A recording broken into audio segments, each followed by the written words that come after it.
এভাবে অশান্ত করে তুলেছেন। আর যারা বেঈমান তাদের জন্য অত্যাচার বিজেপি আরো বাড়িয়েছে। এই বেঈমানদের ক্ষমা করবেন না। তারা আজকে বিজেপির দোসর হয়ে গেছে এবং তারা বলছে আমাদের বিজেপির মুখ্যমন্ত্রী পাঠিয়েছেন। তা এত ছলনা কেন? ডাইরেক্ট যে কর্মীদের রক্ত নিয়ে, আমার দেয়া সিম্বল নিয়ে ইলেকশনে দাঁড়িয়েছেন, হয় তৃণমূল করুন আমাদের সাথে, আর তা না হলে বিজেপির কোলে গিয়ে মনে রাখবেন যতই দুলুন, দোলাও দোলাও দোলাও আমার হৃদয় হবে না। ওটা নিষ্ঠুর, ওটা পৈশাচিক, ওটা নিজের পরিবার আর সম্পত্তি বাঁচাবার জন্য অমানবিক, দানবিক। এখনো সময় আছে।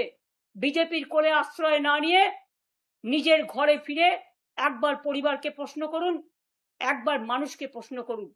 এবং যে কর্মীরা মার খেয়েছে মনে রাখবেন এরা আপনাদের জন্য একদিন রক্ত দিয়েছে, আপনাদের বুথে এজেন্ট হয়েছে, আপনাদের পোলিং এজেন্ট হয়েছে, আপনাদের কাউন্টিং এজেন্ট হয়েছে। ফিরে তাকান এই বর্বরতার দিকে। বেঈমানদের কথায় বেঈমানি করবেন না।